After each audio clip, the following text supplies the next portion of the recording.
شہادت بیان کرنے کے جس میں کہتے ہیں ہائے حسین تو سکینہ تو زینب. ہمارے بزرگوں نے ہمیں یہ سبق ہمارے بزرگوں نے ہمیں بتایا کہ امام حسین کی شہادت اس طرح بیان کرو کہ نوجوانوں میں جذبہ جہاد پیدا ہو, عورتیں صبر کا پہاڑ بن جائیں. اس طرح شہادت ہم وہ والی. لیکن ایک بات ضرور ذہن میں رکھیں, یہ جو لوگ کہتے ہیں نا بڑے مظلوم تھے پانی نہیں آ سکا, میرے سے حوالہ دیکھے جس نے دیکھنا ہے, میرے سے حوالہ دیکھے. میرے سے حضرت امام حسین میدان کربلا میں تھے تو تھوڑی سی جگہ کھود کے نا امام حسین نے تو خندق کھودی. خندق کھودنا عرب کا رواج تھا, مدینے میں بھی خندق کھودی گئی, اس کا نام ہی جنگ خندق. تو خندق کھود کے نا آگ جلائی جاتی تھی, یہ حفاظت کا ایک ذریعہ تھا تاکہ دشمن نہ آئے. تو امام حسین نے اپنے خیمے کے سامنے خندق کھود کے اس میں آگ جلائی تاکہ پردہ رہے, عورتوں کے پاس کوئی دشمن نہ آئے. تو ایک شخص سامنے کھڑا ہو کے کہنے لگا حسین تو نے دنیا میں ہی آگ جلا لی ہے. معاذ اللہ ثم معاذ اللہ, کہنے لگا آگے تو آگ ملے گی, یہاں جلا لی ہے. تو امام حسین کہنے لگے میں حکم دیتا ہوں آگ کو کہ تجھے ابھی پکڑ لے. لوگ کہتے ہیں مظلوم تھے, میں حکم دیتا ہوں آگ کو تجھے ابھی پکڑ لے. یہ لفظ امام حسین نے کہے. میں 3 کتابیں تو میری لائبریری میں ابھی ہیں جن میں حوالہ ہے, 3 کتب سے, اور آج کل پرسوں کی کتاب نہیں, سینکڑوں سال پرانی. جب کہا نا میں حکم دیتا ہوں تو وہ آدمی گھوڑے سے نیچے گرا, گھوڑے سے نیچے گرا, اور گھوڑے کی رکاب کے اندر اس کا پیر الجھا. گھوڑا ڈر کے اتنا دوڑا کہ جا کے اس آدمی کو آگ میں پھینک دیا. امام حسین کے سامنے جل کے مر گیا. یہ حسین ابن علی ہے. یہ ابھی حکم دیتے تو فرشتے ابھی آ جاتے, یہ ابھی بات کرتے تو ساری دنیا کی فوجیں ابھی اکٹھی ہو جاتی, یہ ابھی حکم دیتے تو ابھی آ جاتے.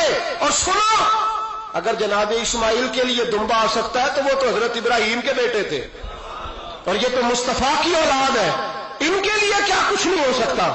لیکن امام حسین نے پسند کیا تھا کربلا کے جہاد کو, اس کو پسند کیا تھا مولا علی نے, وہ اپنی پسند پہ تھے.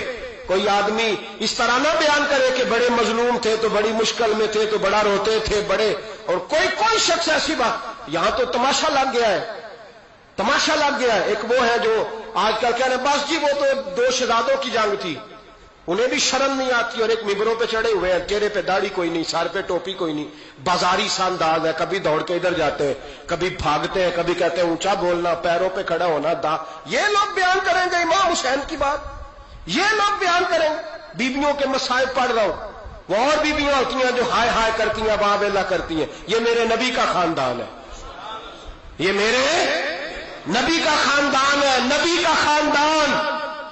میں حوالہ دکھاؤں گا, مجھ سے سنو حوالہ. حضرت سیدہ زینب نے سارے جنازے دیکھے, بھتیجوں کو, بھانجوں کو, سب کو شہید ہوتے دیکھا. عورتیں ڈرتی میت کو ہاتھ نہیں لگاتی, چیختی ہیں بیویاں. لیکن حضرت جناب زینب نے پتہ کیا دیکھا تھا, وہ سننا ذرا.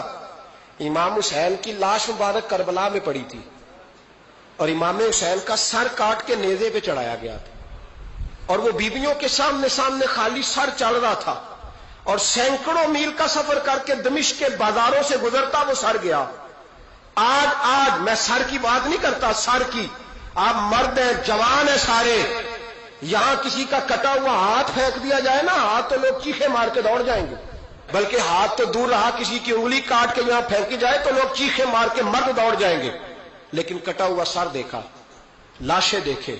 یزید کا دربار آیا, بی بی صاحبہ کو نا ایسے عورتوں نے اپنے حالے میں لیا ہے. سیدہ زینب وہاں بیٹھ گئیں. تو جب بولا نا یزید دربار میں, کہنے لگا کہ دیکھو اللہ نے عزت والوں کو عزت دی, معاذ اللہ ثم معاذ اللہ.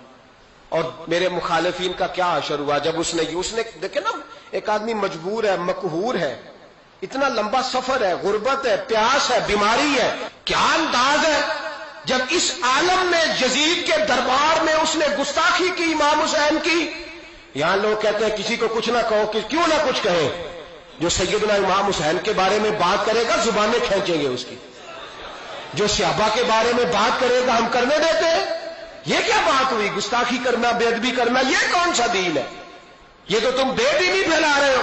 سنو, جب اس نے بے ادبی کی تو سیدہ زینب چپ نہیں رہی, بلکہ حضرت زینب بولی اور کھڑی ہوئی, اور آپ نے تلاوت کی قرآن مجید کی.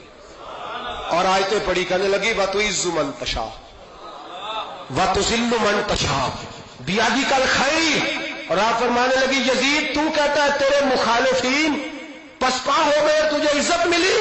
آپ فرمانے لگے یہ تیرا دربار ہے نا، یہ تیرا سجا ہوا ہے نا، تیرا اس وقت ڈنڈا چلتا ہے نا.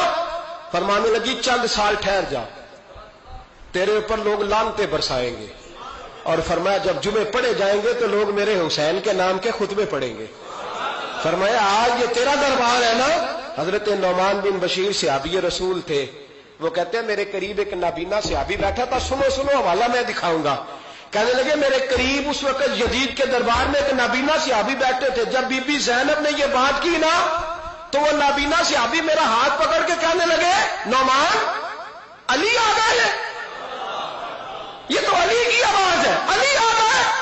جبریل امی بول رہے ہوں جیسے، حکمت کے گوہر رول رہے ہوں جیسے، دربار دمشق میں وہ زینب کا خطاب منبر پہ علی بول رہے ہوں جیسے. کہنے لگے علی آ گئے، علی، یہ تو علی کی آواز ہے. جناب نعمان بن بشیر کہنے لگے نہیں، علی جب بولتے تھے تو بڑا رنگ ہوتا تھا، ابھی تو زینب کھل کے بول ہی نہیں رہی، ابھی تو زینب ستائی ہوئی ہے، ابھی تو زینب زخم کھا کے آئی ہے، ابھی تو زینب پیاسی ہے. کاش زینب تر و تازہ ہوتی تو زینب خطبہ پڑھتی تو علی کی طرح گرجدار آواز نکلتی. یزید کے محل کانپتے، جبریل امی بول رہے ہوں جیسے، حکمت کے گوہر رول رہے ہوں جیسے، دربار دمشق میں بی بی زینب کا خطاب منبر پہ علی بول رہے ہوں جیسے. وہ مسکینوں کی طرح منتیں نہیں کر رہے، ہائے پانی ان کا مزاج ہی نہیں تھا، بلکہ وہ دلیر لوگ تھے، دلیر، اور بر موقع بر محل بولتے تھے.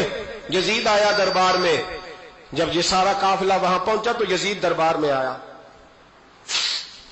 اور جب وہ دربار میں آیا تو بادشاہوں کا طریقہ ہے، گاڑیاں اب ہمارے بادشاہوں نے روٹر والی گاڑیاں رکھی ہوئی ہیں، وہ یوں چلتی ہیں، شور ہوتا ہے پیچھے. اس زمانے میں کہا جاتا تھا با دبا ملاحظہ ہوشیار، پیچھے ہٹ جاؤ، نعرے لگنے لگے. تو یزید کا ایک ناخلف بیٹا امام زین العابدین سے کہنے لگا تیرا باپ کہاں ہے؟ دیکھ یہ میرے باپ دادا کے نعرے، دیکھ میرے باپ کے نعرے، تیرے کدھر ہے؟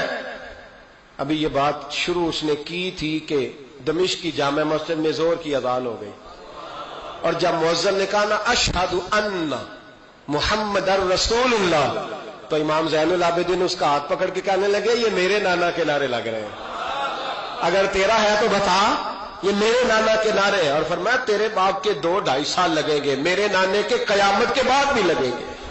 میرے نانے کے نعرے قیامت کے یہ لگتے رہیں گے، لگ رہے ہیں اور لگتے تھے اور لگتے رہیں گے. میرے بھائی یاد رکھو، دلیری، ہمت، پہلی بات ان سے پیار کرنا ہے. دوسرا ان کی ہمت، ان کا مقام دلیری کرنا ہے، ان کا کام ہمت کرنا ہے، ان کا کام ڈٹ جانا ہے. کمزوری دکھانا اہل بیت کا طریقہ ہوتی. حضرت عباس کے بازوؤں میں درد ہوتی، جناب زینب پھر پریشان ہوتی ہیں کہ ہم تو اس بے حیائی کے خلاف لڑے اور امت ابھی یہ گند کر رہی. جو چوکوں میں کھڑا ہوتا ہے نا عورتوں کو تاڑتا ہے، وہ یزید کے طریقے پہ عمل کرتا ہے. یہ دلائل ہے، آپ سوچ لیں، اندازہ کر لیں کہ ہم نے کس جماعت میں کھڑے ہونا ہے. اس لیے گند سارا نکالیں. امام حسین کا ایک پیغام آج اپنانا بڑا ضروری ہے. امام حسین نے سر سجدے میں کٹایا اور قرآن کی تلاوت نیزے کی نوک پہ بھی جاری رہی ہے.